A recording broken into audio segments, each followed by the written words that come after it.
Assalamualaikum warahmatullahi wabarakatuh.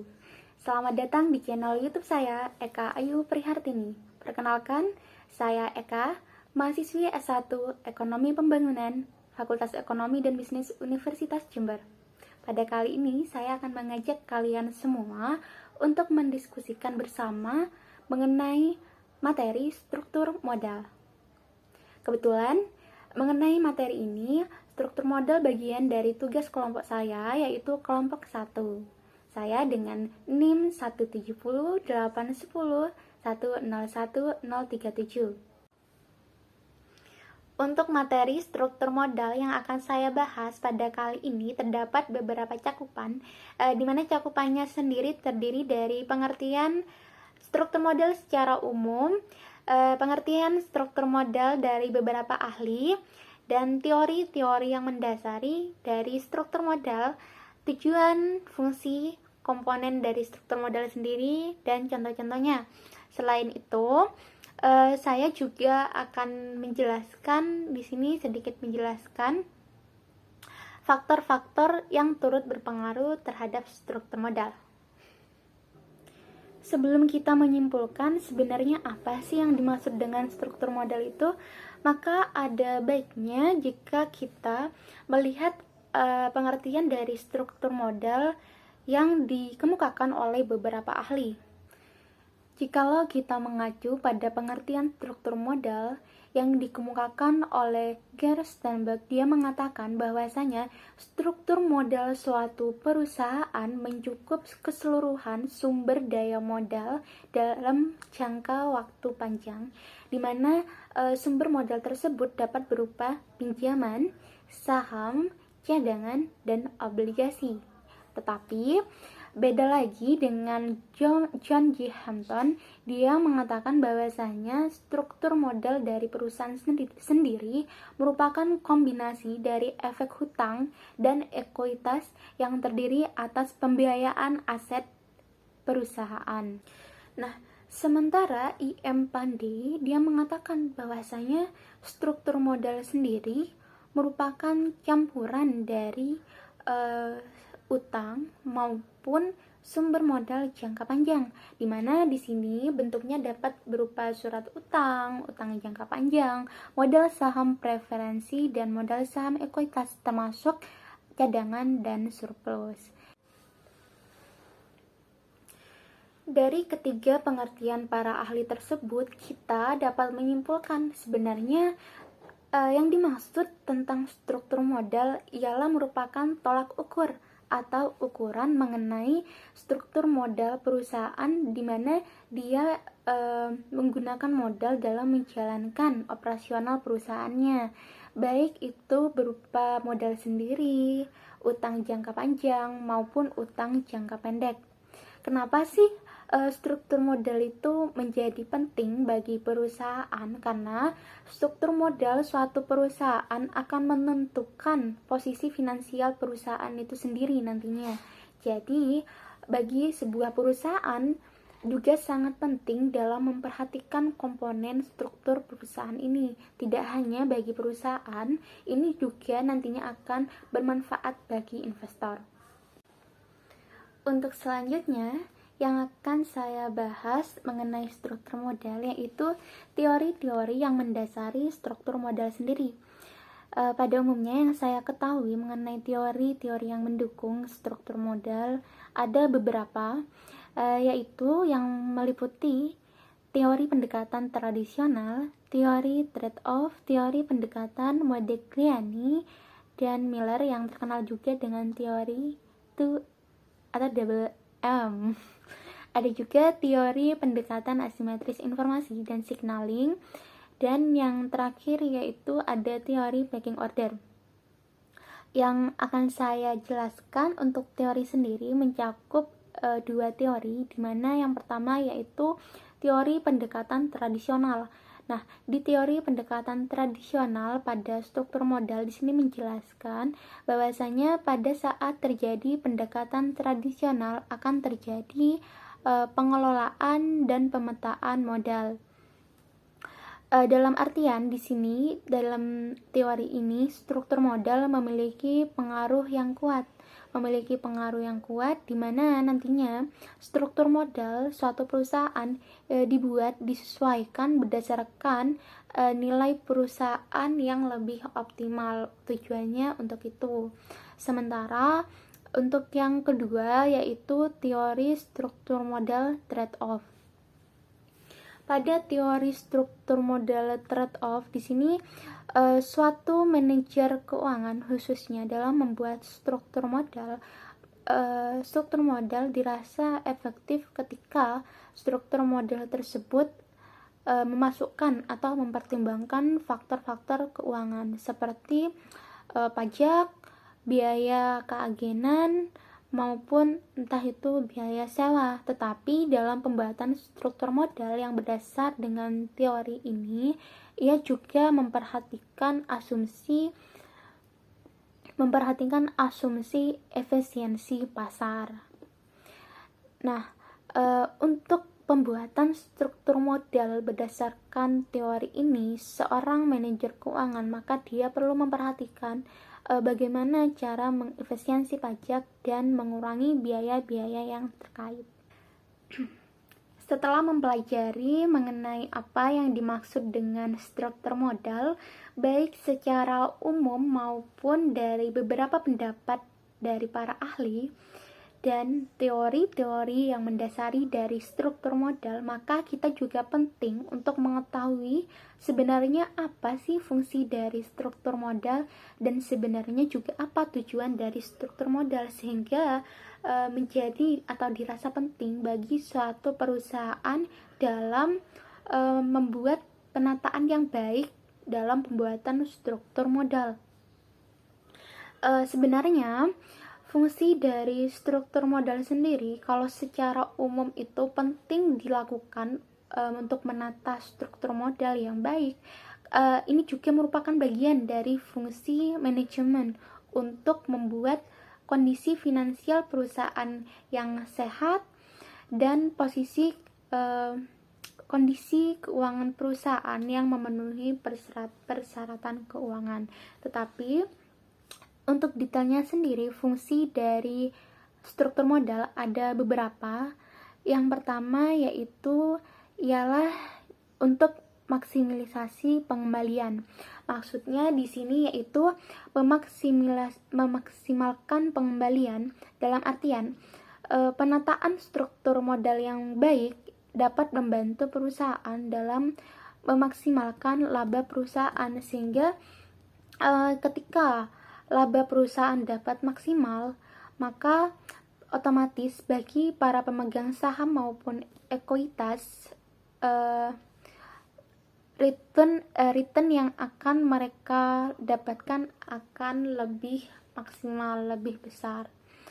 Dan selanjutnya yaitu sebagai alat perencanaan pajak. Kenapa sih struktur modal dapat berfungsi sebagai alat perencanaan pajak? Karena untuk perusahaan yang dalam struktur modalnya dia memilih sumber dananya itu berasal dari utang, struktur permodalan yang baik dapat memberikan mereka pengurangan dalam pajak manfaat, tabungan, dan dapat juga mengurangi biaya pinjaman. Selanjutnya, selain dari kedua fungsi tersebut, struktur modal bagi perusahaan juga berfungsi sebagai fleksibilitas. Maksudnya di sini ialah struktur modal dapat menjadi fasilitator bagi perusahaan dalam rangka ekspansi atau konstruksi modal utang. Nah, tujuannya apa? Tujuannya agar sesuai dengan strategi dan kondisi bisnis yang telah ditetapkan di awal. Selain itu, struktur modal juga berfungsi untuk meminimalisir risiko keuangan.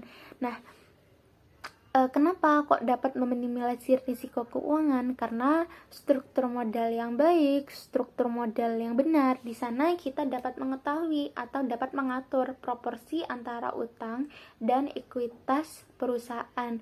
Jadi pada saat perusahaan dalam melakukan bisnis atau operasional perusahaannya, dari struktur modal yang benar ini dapat membantu perusahaan dalam mengelola atau meminimalisir risiko, khususnya dalam hal keuangan. Lalu setelah kita mengetahui nih fungsi dari struktur modal sendiri, penting juga untuk mengetahui tujuan-tujuan dari struktur modal. Untuk tujuannya sendiri ada beberapa dari tujuan struktur modal. Yang pertama yaitu untuk memaksimalkan modal. Nah, pentingnya memaksimalkan modal bagi suatu perusahaan yaitu berfungsi dalam hal pengembangan bisnis mereka. Dan yang kedua yaitu mencakup ditujukan guna mengeksplorasi modal yang dimiliki oleh perusahaan, entah itu sumbernya mencakup dari 3 sumber sekaligus, baik itu dari utang jangka pendek, jangka panjang maupun modal sendiri. Nah, tujuannya sendiri eksplorasi ini ditujukan untuk kegiatan perusahaan atau operasional perusahaan nantinya. Nah, dari modal-modal ini akan dieksplor kemana, akan dialokasikan pada kegiatan yang seperti apa, yang sekiranya nanti tujuan utamanya tetap untuk memaksimalkan laba dan posisi keuangan perusahaan, agar posisi keuangan perusahaan tersebut tetap sehat atau dalam kondisi yang baik. Dan yang ketiga, pentingnya tujuan dari struktur modal sendiri yaitu sebagai sarana evaluasi dalam data dalam jangka waktu tertentu yang sudah ditetapkan. Evaluasi di sini maksudnya evaluasi kinerja dari finansial perusahaan tersebut. Nah, selanjutnya tujuan dari struktur modal sendiri yaitu untuk mengevaluasi dan menghitung besarnya biaya yang diperlukan dalam melaksanakan operasional perusahaan. Dan yang kelima, selain 4 tujuan tersebut, tujuan dari struktur modal sendiri yaitu untuk mengatur dan merencanakan sebenarnya nanti langkah apa yang akan diambil oleh perusahaan di masa mendatang atau di masa depan. Karena dari seperti yang saya jelaskan sebelumnya, bahwa dari struktur modal sendiri juga ditujukan sebagai sarana evaluasi. Nah, dari sarana evaluasi nanti hasilnya dapat menjadi pertimbangan bagi perusahaan dalam perencanaan untuk langkah selanjutnya, agar untuk perusahaan yang lebih baik, lebih maju, dan lebih berkembang. Lalu nantinya analisis struktur modal perusahaan kira-kira kapan nih dibutuhkan untuk dilakukan analisis tersebut? Yaitu ketika para pemegang saham atau para pemegang modal perusahaan memerlukan data-data mengenai evaluasi penanaman modal, karena penting bagi seorang investor untuk mempertimbangkan hal tersebut agar mereka juga dapat mengukur atau mereka juga dapat mengukur kira-kira ketika saya menanam modal di perusahaan ini dengan struktur modal yang begini, seberapa banyak return yang saya dapatkan gitu. Soalnya kan struktur modal sendiri menentukan posisi keuangan perusahaan. Nanti kita juga dapat mempertimbangkan ketika posisi hutang yang banyak dari suatu perusahaan itu dapat berdampak apa, risikonya apa. Jadi begitu. Setelah kita mengetahui tujuan dan fungsi dari struktur modal sendiri, kita juga perlu mengetahui ada beberapa faktor-faktor yang turut mempengaruhi dari struktur modal. Untuk yang pertama yaitu faktor yang mempengaruhi struktur modal yaitu struktur aset. Nah, struktur aset sendiri di sini merupakan perbandingan dari seberapa banyak saham yang dimiliki oleh orang dalam, anggapannya perusahaan sendiri, dan yang dimiliki oleh investor. Faktor kedua yang juga mempengaruhi struktur modal perusahaan yaitu modal kerja. Modal kerja sendiri dapat diartikan aset lancar yang dapat digunakan dalam pembiayaan operasional perusahaan. Faktor selanjutnya yang juga mempengaruhi struktur modal perusahaan yaitu pertumbuhan aktiva. Nah, pertumbuhan aktiva di sini dalam struktur modal itu diharapkan semakin besar aktiva atau aktiva yang tumbuh akan berdampak pada berdampak pada bertambahnya persentase hasil dari operasional perusahaan, atau secara singkatnya itu laba. Intinya laba yang semakin maksimal atau laba yang semakin besar. Nah, selain ketiga faktor itu, terdapat juga risiko.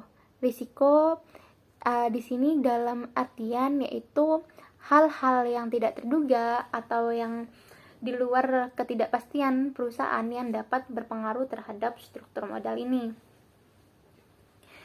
Selain risiko, juga terdapat faktor likuiditas. Nah, faktor likuiditas ini yaitu bagaimana kemampuan suatu perusahaan dalam memenuhi kewajibannya dalam waktu jangka pendek. Dalam artian yaitu kemampuan perusahaan untuk membayar kewajiban dalam artian utang dalam waktu jangka pendek itu biasanya kurang dari 1 tahun. Tidak hanya likuiditas, terdapat juga faktor ukuran perusahaan dan profitabilitas. Untuk ukuran perusahaan ini biasanya berpengaruh pada cakupannya biasanya ini perusahaan yang kapitalisasinya ini sudah sangat besar, tetapi ketika terjadi sedikit guncangan ini hanya memberikan sedikit pengaruh saja. Selanjutnya, profitabilitas.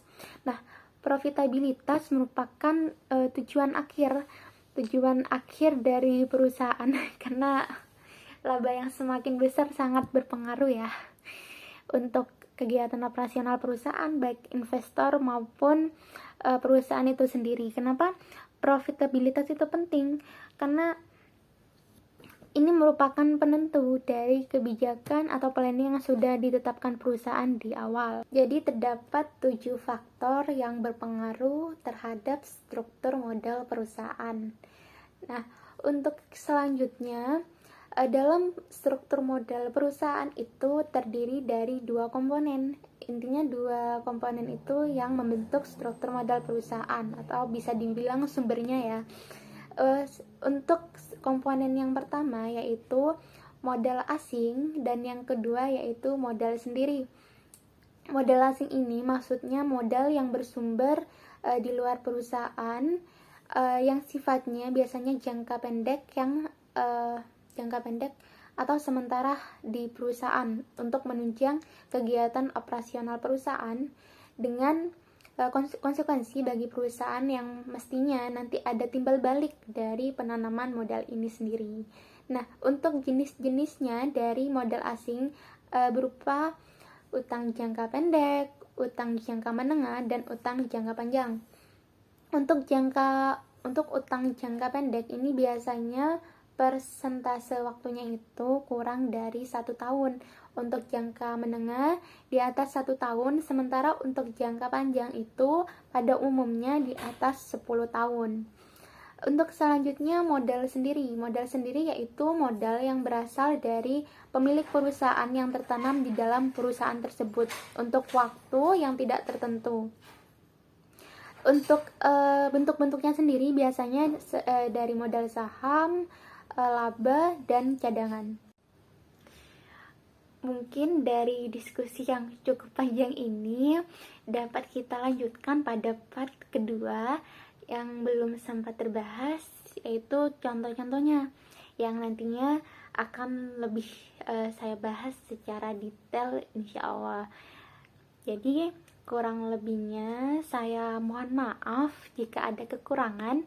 Untuk kalian semua yang ingin mendiskusikan, silakan tulis di kolom komentar video ini. Saya akan mencoba menjawab sebisa saya. Wassalamualaikum warahmatullahi wabarakatuh. Terima kasih.